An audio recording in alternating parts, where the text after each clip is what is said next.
மறக்காம சர்ப்ரைஸ் பண்ணுங்க. தேங்க்யூ. எனக்கு உங்களை எத்தனை பேர் படிச்சிருப்பீங்கன்னு தெரில. தமிழ்ச்செல்வனுடைய கருப்பசாமின் ஐயான்னு ஒரு கதை.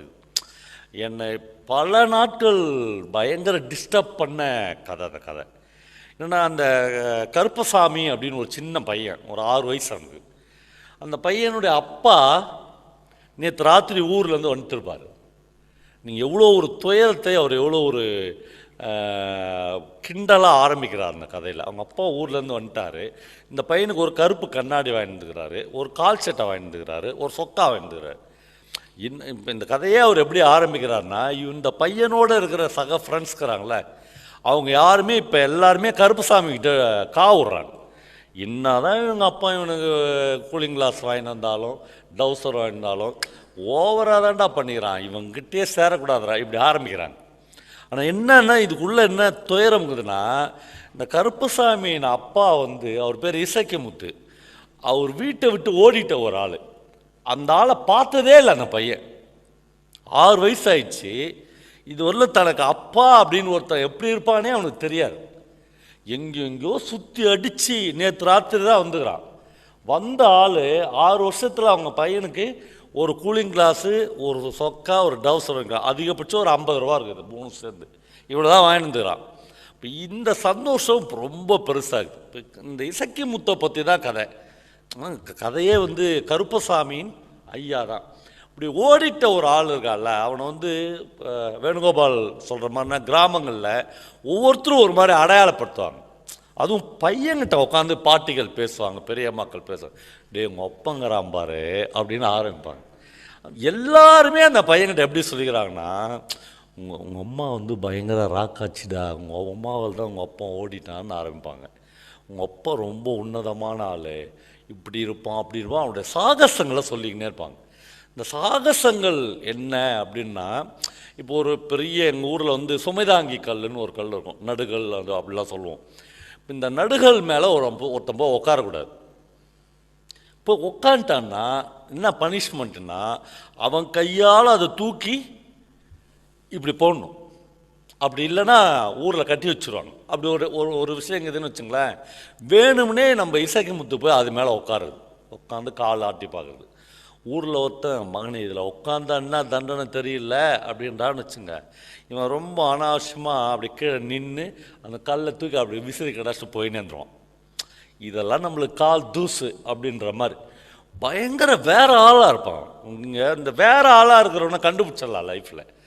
அவன் ஒரு ரெகுலர் லைஃப்குள்ளே போகவே மாட்டான். குரோட்டன்ஸ் செடி கிடையாது, அவன் போன்சாய் செடி கிடையாது, அது காட்டு மரம். இவன் ஒரு 200 மூட்டை நெல் இறக்குறாங்கன்னு வச்சுங்களேன், இவன் சாவடியில் படுத்துனுப்பான். ஒரு பெருசு சொல்லுதுன்னு வச்சுங்க, எங்கள் காலத்தெல்லாம் இந்த 200 மூட்டை நெல்லை 2 மணி நேரத்தில் நான் ஒத்தால் அந்த தோலில் இறக்கி வைப்பேன். இப்போ கிடுதுங்க இப்படி வெட்டியாக படுத்து தூங்கினுங்குதுங்க அப்படின்னு இவனை சொன்னான்னு வச்சுங்க, இவன் ஏஞ்சி அப்படி ஒரு துண்டை உதறிட்டு அவனை ஒரு முறைப்பான். முறைச்சிட்டு 2 மணி நேரத்தில் தானே பேச நீ இறக்குனேன் அப்படின்னு பேசவே மாட்டான். இவன் 1 மணி நேரத்தில் இறக்கி வச்சுருவான். இறக்கி வச்சுட்டு இப்போ காசு கொடுக்குறாங்கன்னு வச்சுக்க, ஐயா உங்கள் காசுக்கு தான்மா நாங்கள் இறக்கணும், விடு 2 மணி நேரம் பெரிய மயிர் சொல்ல வந்துட்டேன்னு போய்டும். ஆள் வேறு ஆள், அதாவது ஒரு வேறு மாதிரி ஒரு யூனிக்காகவே வாழ்ந்துருப்பான். இப்போ அவங்க அப்பா என்ன பண்ணுவார், இவன் இப்படியே தெரிஞ்சுருந்தா எப்படா பண்ணுறதுன்னு இவனுக்கு பெருநாளில் போய் பொண்ணு பார்ப்பார். இந்த பெருநாழி பெண்களை பற்றி நான் இன்னொரு தடவை சொல்கிறேன். அது அப்படியே கட்டி ஆளுவாங்க இந்த ஆம்பளைங்களை. கட்டின்னு இவனை குட்டி இவனை நல்லா ஆகிடுவான். 2வது நாளே அவர்கிட்ட சொல்லுவான். அப்படியே ஒரு 2 நாள் புருஷனை பற்றி பயங்கர சந்தோஷம் இருக்கும். ஏன்னா இந்த மாதிரி ஒரு ஆர்டிஸ்டிக் கேரக்டர் உள்ள ஆளுகிறாள், அது எல்லா பெண்களுக்கும் ரொம்ப பிடிக்கும். சுந்தராம் சாமி இந்த கூட்டத்தையே நான் எப்படி ஆரம்பிக்கிறேன்னு நினச்சேன்னா, சுந்தராம் சாமி நீங்கள் ஏன் எழுதுறீங்கன்னு கேட்குறாரு.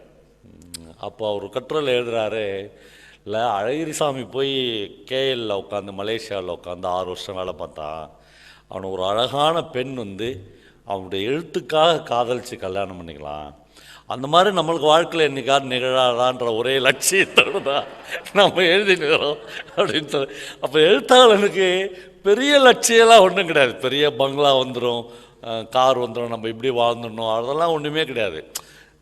யாராவது இப்படி ஒரு மாமி ஐ லவ் யூ சொல்ல மாட்டாளான்ற ஒரு பெரிய அவனுக்கு வந்து அந்த ஆர்டிஸ்டிக் கேரக்டரோட அவளை ரொம்ப பிடிக்கும். 3வது நாள் அவள் ஏழுச்ச உடனே கேட்பா, தூக்கத்துலேருந்து ஏழுச்சோடனே, சரி நீர் என்ன வேலை செய்கிறீருன்னு கேட்பா. ஆடிடும் அவன்.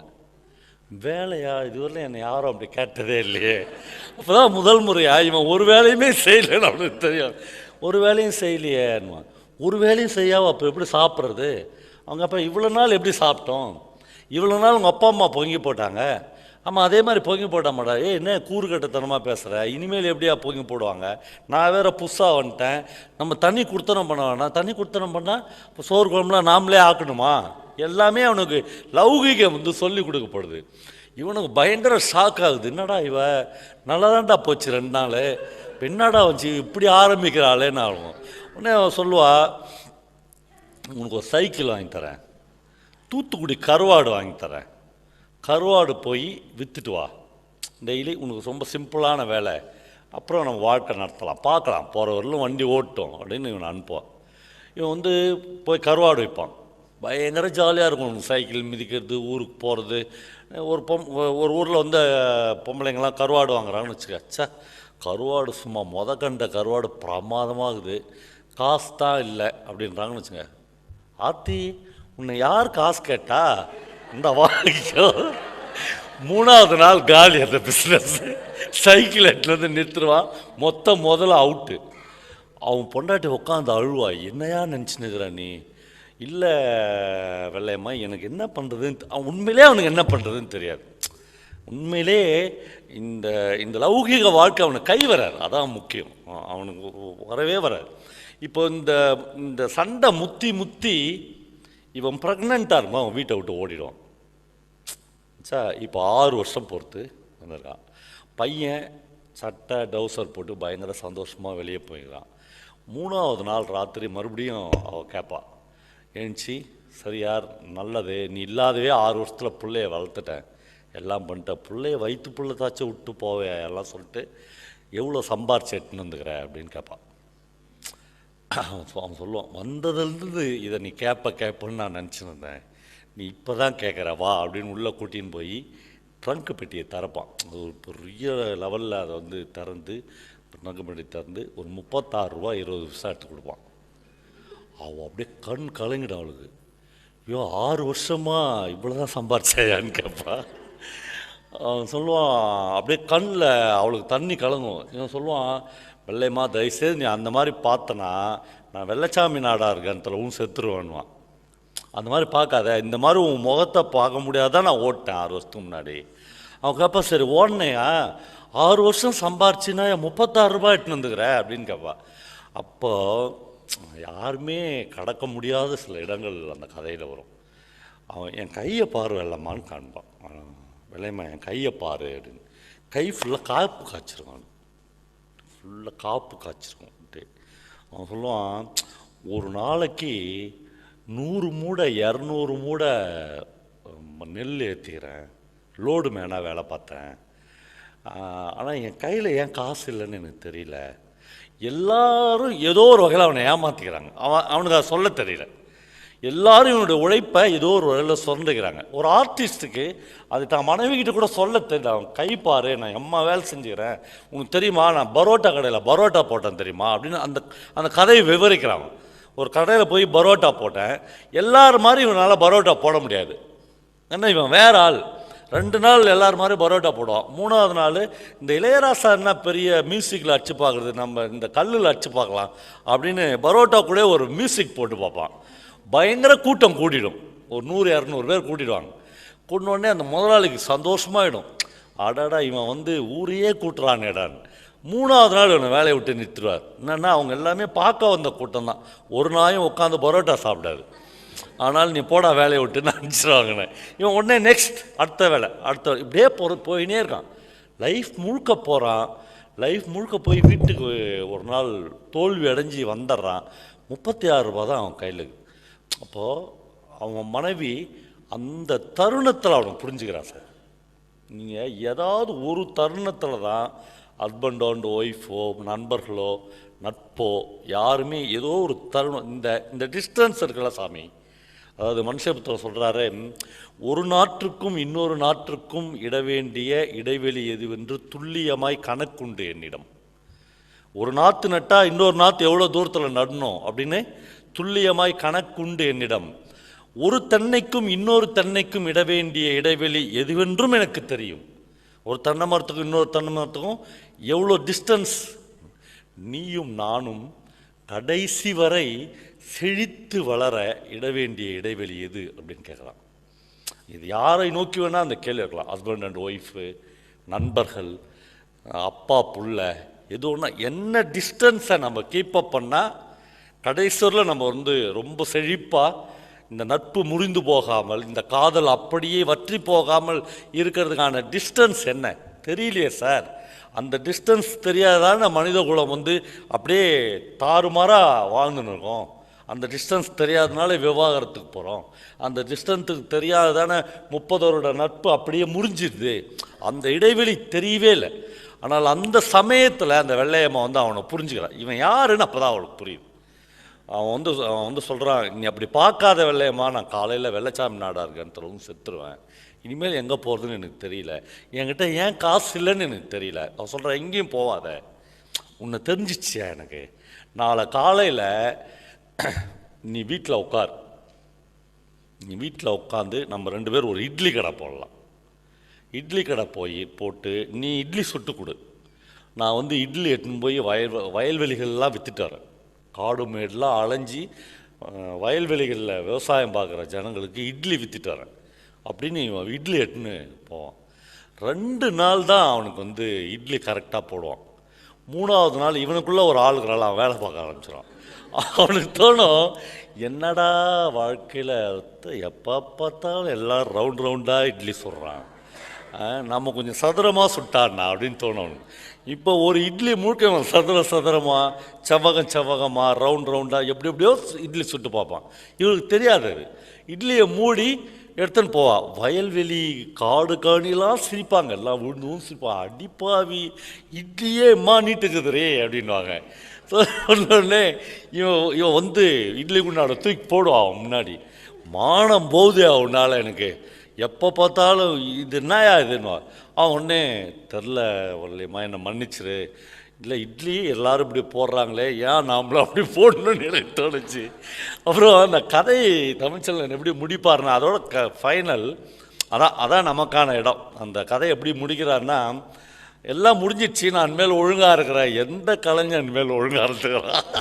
நாளையிலேருந்து நான் நாளையிலேருந்து எவன் ஒழுங்காக இருந்துக்கிறான்? எவனுமே ஒழுங்காக இருந்ததில்லை. நாளையிலேருந்து நான் ஒழுங்காக இருக்கிறேன் அப்படின்னு சொன்னான். ஆனாலும் இன்னும் யாரும் இல்லாத நேரத்தில், முக்கியமாக வெள்ளையம்மா இல்லாத நேரத்தில் கருப்புசாமியை வேறு ஸ்கூலை விட்டு நிறுத்திடுவாங்க. பயங்கர சந்தோஷமாயிடும். எங்கள் அப்பா கூட இருக்க போகிறேன், இப்படி ஒரு ஆர்டிஸ்டிக்கான அப்பா இருக்கிறாரில்ல, அவர் கூட இருக்க எந்த பிள்ளைகளுக்கும் ரொம்ப பிடிக்கும். இந்த சுடுமூஞ்சி அப்பம் கூட தான் இருக்க மாட்டாங்க பசங்க. இவனை நிறுத்திடுவாங்க. இவன் டீ கடைக்கு உதவியாளாக இருப்பான். இப்போ இன்னும் யாரும் இல்லாத நேரத்தில், குறிப்பாக வெள்ளையம்மா இல்லாத நேரத்தில், கடைக்கு டீ குடிக்க வருபவர்களை சுத்த தமிழில் நீங்கள் தங்கள் தாக சாந்திக்கு தேநீர் அருந்துகிறீர்களா என்று கேட்பதும், அதைவிட போண்டாக்களையும் வடையையும் எடுத்து வெள்ளையம்மா இல்லாத நேரத்தில் அவனும் கருப்புசாமியும் ஃபுட்பால் விளையாடி பார்ப்பதையும் சாகிற வரையில் அவனிடம் எடுக்கவே முடியல அப்படின்ற. அப்போது இந்த இந்த கலைஞனுக்கான கேரக்டர் இல்லை,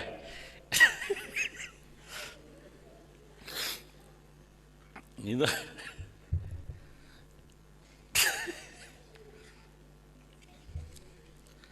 ரொம்ப ஒரு பெயினான லைஃப்பை இவர்கள் தான் உயிர்ப்பித்து ஒரு தேசத்தை உயிர்ப்போடு வைத்திருப்பவர்கள் இந்த மாதிரி கேரக்டர் உள்ள ஆள் தான். இவனுக்கு 2 பேர் இருக்குது சார். ஒரு பேர் பிழைக்க தெரியாதவன், கேனையன், உருப்படாதவன், என்னென்னமோ சொல்லுவாங்க. அது கூட எழுத்தாளன் அப்படின்னு வச்சுக்கலாம். இப்படி ஒரு 5-6 பேர் வச்சு இவனை கூப்பிடுவாங்க. ஆனால் இன்னொரு பக்கத்தில் வரலாற்றின் ஈர பக்கங்கள் இதில் இவனால் மட்டும்தான் நிறைந்து கொண்டே இருக்கும். இவன் தான் அதை ஃபில் பண்ணிக்கினே இருப்பான். பிரபஞ்சன் அவர் ஹார்ட் அட்டாக் அவரை பார்க்க போனப்போ அவர் சொன்னார், பவா நம்மளை எல்லாம் பிழைக்க தெரியாதவன்னு சொல்கிறான், சொல்லிட்டு போட்டுமே நாய், அதனால் நம்மளுக்கு என்ன, நம்மளை மாதிரி 4 புழைக்க தெரியாதவன் இருக்கிறதுனால தான் இவெல்லாம் பிழைக்கிறான் அப்படின்னாரு. நம்மளை மாதிரி 4 புழைக்க தெரியாத இருந்துட்டு போட்டோம், அதனால தானே இவெல்லாம் பிழைக்கிறான். அந்த அந்த கலைஞனுடைய லைஃப் தான் ரொம்ப ரொம்ப முக்கியம் அப்படின்னு நான் நினைக்கிறேன். நவீன் வந்து என்னோடய கதைகளை அறிமுகப்படுத்தும் போது சொன்னார், எனக்கு நான் அப்படி பிரத்யேகமாக முனையில் வேணுகோபாலும் இந்த 3 நாளாக என்னை பார்க்கும்போது தான் அதான் சொல்லியிருந்தார். என்ன, என்னுடைய லேண்ட்ஸ்கேப், என்னுடைய மனிதர்கள் இருக்காங்களே, அவங்க இதுவரையிலும் தமிழ் இலக்கியத்தில் யாரும் சொல்லப்படாத இடங்கள் அப்படின்னு பிரபஞ்சம்லாம் எழுதுகிறேன். அப்புறமா நான் யோசித்து பார்த்தேன், நான் எழுதின ஆட்கள் எல்லாமே வேறு ஆளாக தான் இருக்கான். அவன் யாரோ நம்ம பொது சமூகத்தில்